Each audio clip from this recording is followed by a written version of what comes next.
Sobrang init nga pala ng araw na 'to, pero kailangan kong magtrabaho para sa sarili ko. Pero bago yun, ako nga pala si Potpot at ito nga pala yung munti kong kuwento para sa inyo. So, yun na nga pala yung nangyari sa araw ko. Sa totoo lang, no, ang saya nga pala ng mga bata dito. Actually, no, ito nga palang pagiging magician ko, ay hindi naman talaga biro. Lahat ito ay pinagpapaguran. Minsan sobrang init, sobrang lamig, minsan ay maulan. Sa totoo lang, no, habang ginagawa namin, iniisip namin yung bawat ipon namin sa buhay. Kasi hindi naman kami umaasa sa iba talaga. Sa totoo lang, no, mga guys, sa mga mami, daddy, sa mga kukuha ng magician, actually, no, salamat nga pala muna sa inyo. Dahil sa tiwalang binigay nyo sa akin, tiwala na kung saan ay pinaubayan nyo na para sa program ng birthday party ng anak ninyo.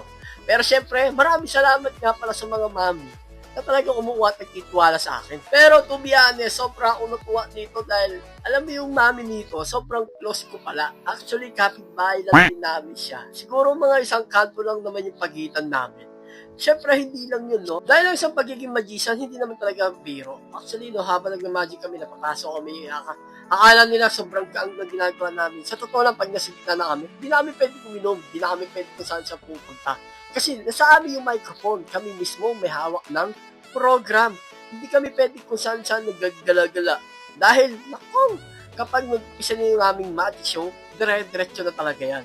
Wala yung, excuse me po, pag nasa harapan, diretso talaga yan. Wala na yung maraming commercial. Pero ganun pa man, maraming salamat sa mga mami, daddy, lola, ma'am, siya nagtitiwala sa akin. Actually, no, sa mga nagtitiwala sa akin, maraming salamat din sa inyo. Dahil, kundi dahil sa inyo, malamang wala akong ipon ngayon. Wala akong pang-aral, pambayad ng kuryente, bills, at ng upa ko sa bahay. Actually, nakakatulong talaga sa akin to hanggang sa aking pag-aaral. Kasi kailangan din pamasahe.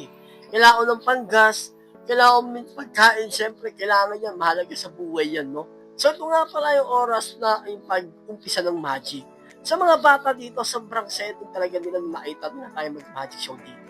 Sa mga bata rin dito, actually, nakilala din nila tayo dito, tumingin sila ng sticker. Pero syempre, bago lahat to, maraming salamat nga pala sa mga mami. At sa mga gusto nga pala kumuha ng clown magician, pwede kayo magpabook na mas maaga sa akin para magbigyan namin kayo ng schedule. June, July, August, September. Para paano may book namin kayo ng maaga. From Zambales lang po kami. Zambales, Olongapo City, hanggang Bataan, pwede po kami. Wag lang po masyado malayo. Ano po? Ayan, pwede kayo magpabook sa akin. I-message nyo lang ako. Bibigyan po namin kayo ng paayos na maganda at malinaw at napakasaya. Sobra sa mga bata rito, sobra sila talaga nila, wala akong masabi dahil sobra silang naaliw, sobra silang, alam mo, nag-enjoy. Kasi meron pa silang face paint nito. Pagkatapos ng face paint, diretso na nga pala ako dahil wala kailangan ko magtrabaho para sa sarili ko. Kasi hindi ko naman pwedeng asahan sa ibang tao. Hindi ako pwedeng humingi sa mga politiko, sa mga nakaupo sa ating gobyerno. Ito na kailangan sariling sipag mo lang. O, paano? Ako nga pala si Potpot. Again, maraming salamat sa inyo lahat. Sa mga gusto magpabook kayo ng maaga from Zambales. O, paano? Hanggang dito na lang ang kwento. Hanggang sa muli. Thank you sa inyo lahat. God bless. Bye-bye.